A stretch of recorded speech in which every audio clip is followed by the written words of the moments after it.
Ups, sorry.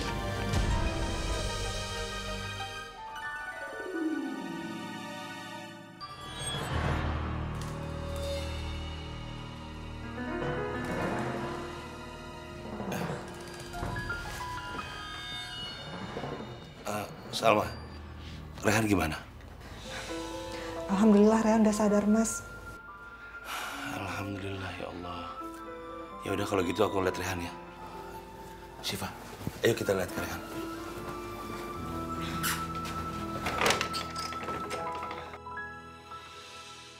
Kak. Syifa. Rehan.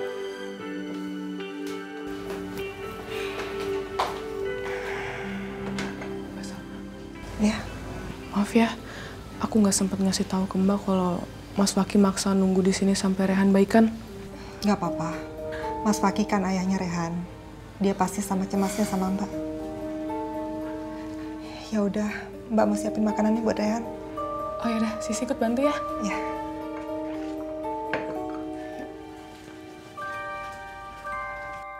Ayah kok tumben datang ke sini sepagi ini? Ayah dari semalam nungguin Kak Rehan sadar, jadi ayah nggak pulang. Rehan, gimana keadaan kamu? Kamu kasih tahu ke ayah. Rehan udah agak baikan kok ya. Cuma masih pusing sedikit. Alhamdulillah. Maafin Rehan ya.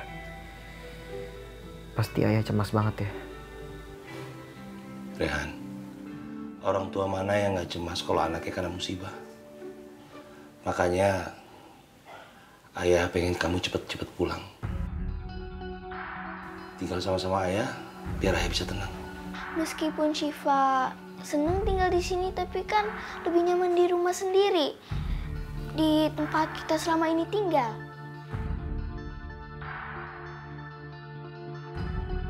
Disinilah rumah Kak Ali yang sebenarnya, Syifa. Gimana Rehan? Kamu mau ikut pulang kan? Maaf ya. Bukan Rehan nggak mau. Rehan masih mau tinggal sama ibu. Karena kasihan ibu. Ali juga lagi nggak ada di rumah. Ibu cuma berdua sama Tante Sisi. Iya Rehan, ayah ngerti. Tapi ayah tetap pengen kamu cepat pulang. Rehan, asal kamu tahu, bukannya ayah nggak ngizinin kamu tinggal di sini sama ibu kamu. Tapi ayah pengen keluarga kita kumpul. Rasanya di rumah tuh nggak lengkap kalau kamu nggak ada. Iya Kak, Syifa kangen kumpul sama kakak.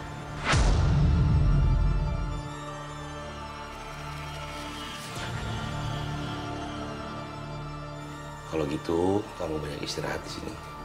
Kamu pulihin dulu kondisi kamu.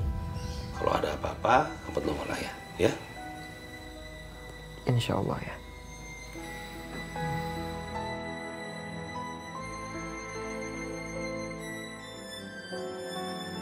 Andai saja sejak kecil, Ali juga bisa dapat kasih sayang dari ayahnya.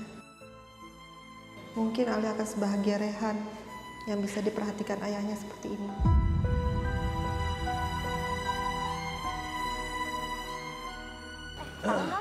Yang Muna soal si Rehan. Ya tahu lah, kan sakit sekarang. Gara-gara kejar maling, sampai pingsan. Ya. Ibu-ibu, maaf. Tadi saya nggak sengaja dengar obrolan ibu-ibu. Apa bener Rehan lagi sakit? Betul Pak Ustadz, katanya sih dia nggak sadarkan diri. Innalillahi wa inna ilaihi raji'un. Innalillahi. Kalau gitu kami permisi dulu Pak Ustadz. Silakan ibu-ibu, silakan. Saya juga Pak Ustadz. Waalaikumsalam. Waalaikumsalam. Ya udah Bi, kita jenguk Rehan aja yuk. Iya Pak Ustadz, saya juga khawatir dengan kondisi Rehan sekarang. Ya, selain mendoakan yang sakit, kita juga dianjurkan untuk menjenguknya. Bahkan Rasulullah SAW berkata, barang siapa menjenguk orang yang sakit, maka Jibril alaihissalam dari langit akan memanggil, "Berbahagialah kamu, sesungguhnya langkah baikmu akan menyebabkan kamu menempati satu rumah di surga." Masya Allah. Yaudah, ayo kita jenguk dia. Bisa-bisanya Mas Fakih itu nggak pulang ke rumah. Aku yakin banget nih, ini pasti Mbak Salma yang udah pengaruhi Mas Fakih biar dia tuh nginep di sana. Ulfa, jangan mikir sembarangan. Bang Fakih di sana tuh karena Rehan, bukan karena Mbak Salma. Bang Fakih pasti nggak tega ngeliatin Rehan sakit di sana. Enggak, kakak pokoknya tetap mau ke sana. Kak Ulfa lagi emosi. Andre nggak akan biarin Kak Ulfa nyetir sendiri. Benar, Tante. Nanti kalau kenapa-napa gimana, Tante? Bahaya. Biar Andre yang antar ya. Wah, jangan-jangan Kirana juga lagi di rumahnya Rehan jengukin tuh orang. Gue ikut ah. Dion juga ikut ya, Om? Iya, Om malah seneng kalau Dion mau ikut. Sekarang jengukin Rehan. Dih, gue sih nggak peduli si Rehan sakit kek, mau ngapain kek. Udah amat.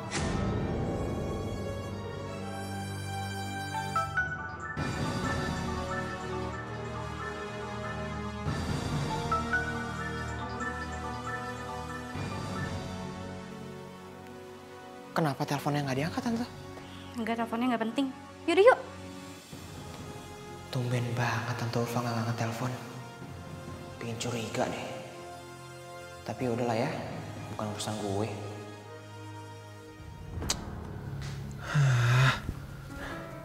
Kok di reject terus ya? Biasanya Ulfa nggak pernah nih kayak gini. Ini semua pasti gara-gara Fakih. Semenjak gua ketahuan sama Fakih, Ulfa jadi berubah kayak gini. Gak bisa. Gua harus secepatnya nyingkirin Rehan dan saudara kembarnya si Adi. Supaya Ulfa bisa ninggalin Fakih cepet-cepet. Dan gua bisa nguasain semua hartanya Fakih.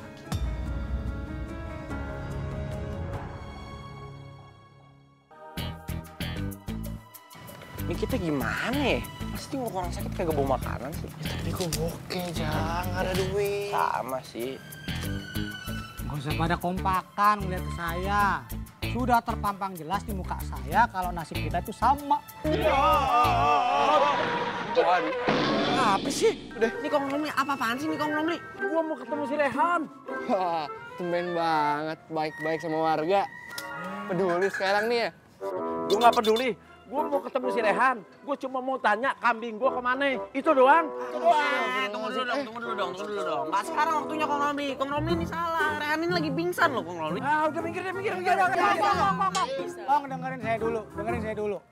Keadaan Den Rehan sekarang lagi sakit ya. Kalau engkau mau nanya-nanya panjang kayak gerbong kereta api, entaran nunggu Den Rehan bayan dulu ya. Nah, betul. Ya, tapi gue juga penting. Jangan main maksa gitu dong, daripada Kong ntar ujung-ujungnya marah-marah sama Rehan-Rehannya lagi sakit gimana dong Kong? Gue perlu mau nanya sekarang kambing gue ada di mana itu dong. Astagfirullahaladzim. Mari kita lerai Pak Ustadz. Sebentar ya. Gue juga perlu mau tanya di mana itu kambing gue biar hidup gue tenang.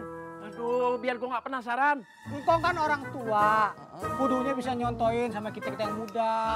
Benar tuh, tapi gue perlu. Jangan maksa dong. Daripada ujung-ujungnya kekerasan Kong. Jangan maksa dong Kong mainnya. Waalaikumsalam. Pak Ustadz. Ujang, Bom, kenapa ribut-ribut di depan rumah orang? Jadi gini nih Pak Ustadz, Kong Romli ini mau ke rumahnya si Rehan. Bukan mau ngejenguk si Rehan, tapi mau interogasi si Rehan. Mau nanya tuh kambingnya itu yang hilang. Tapi kan saya perlu informasi kambing saya yang hilang. Biar saya nggak penasaran. Ya nggak bisa gitu dong. Kan si Rehan itu lihat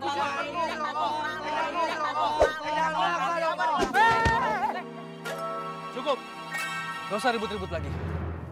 Takutnya malah mengganggu waktu istirahatnya Rehan. Orang sakit itu butuh ketenangan, tahu nggak sih? Malah pada ribut. Ya udah, baik kalau begitu. Saya balik dulu. Tapi ingat, gue tunggu informasinya ya. Di mana itu kambing gue? Ya. Assalamualaikum. Malu sama umur Kong, malu sama jenggot. Gas mulu tua. Pak Mamat kan juga udah tua. Assalamualaikum. Waalaikumsalam. Pak Ustadz. Assalamualaikum, Den. Assalamualaikum. Assalamualaikum. Gimana kondisi kamu, Rehan? Alhamdulillah, udah baikan Pak Ustadz. Alhamdulillah. Alhamdulillah kalau udah baikan. Abang sampai khawatir dengar kabar kamu sakit. Pasti ibu sama tante kamu juga pasti cemas kan? Iya, aduh gue lupa. Tadi tuh Kong Ramli dateng nanyain kambingnya. Marah-marah lagi tadi depan.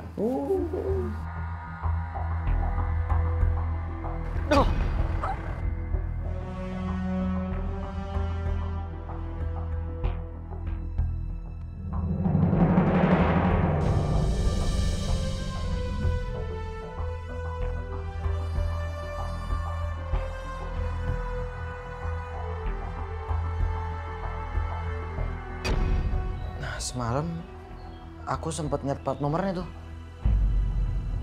Plat nomor truknya.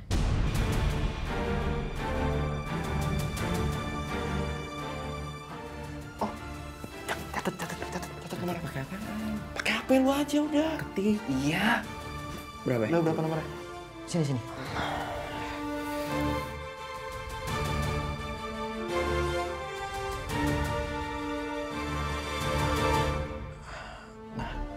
Ini kalau nggak salah plat nomornya.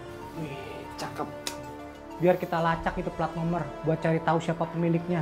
Ya Den ya. Assalamualaikum. Yuk. Assalamualaikum. Iya. Aden cepat sembuh. Iya Pak, makasih banyak. Assalamualaikum. Ayo Pak Palang. Waalaikumsalam.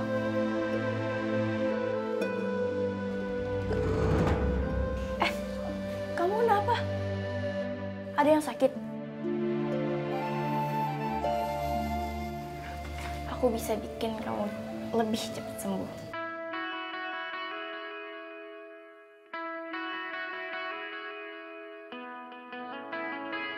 Hah? Gimana caranya? Almarhum ibu aku itu pernah ngajarin aku buat bikin obat tradisional. Buat memar-memar kayak kamu gitu tuh. Nanti aku buatin deh.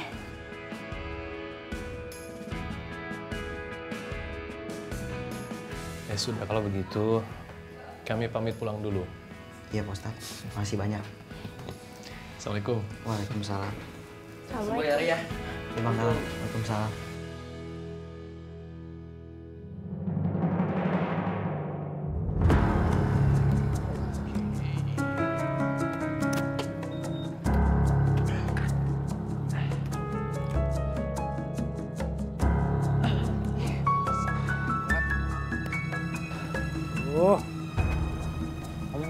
Enak ya. Ntar dulu nyari orangnya dulu. Ada tuh. Pak, misi Pak. Iya Pak, mau sewa mobil? Kita tuh kesini kedatangannya mau nanya soal mobil yang platnya kayak gini Pak. Nih Pak, maaf. Oh ada Pak? Itu mobil ya? Iya. Oh Bapak ada data-data orang yang nyewa mobil ini nggak terakhir kali? Ya kayak mungkin namanya gitu kali Pak. Oh nggak ada Pak. Tapi saya sempat dengar yang sewa mobil ini, dia bilang katanya dia mau balik ke Kampung Buah, Jalan Apel, rumah nomor 11.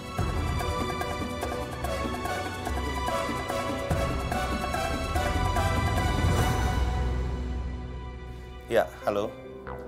Ya, saya ada email balik itu bahan presentasi yang udah saya revisi. Itu udah oke kok. Bisa kamu pakai buat presentasi hari ini. Ya, tolong kamu wakilin saya. Iya, ini anak saya lagi sakit. Saya harus jagain anak saya. Ya. Makasih ya. Ini Mas, minumnya. Tadi kamu lagi nelpon. Iya, makasih ya. Nggak biasa urusan kantor. Aku minum ya? Iya. Astagfirullahaladzim. Aduh, astagfirullahaladzim.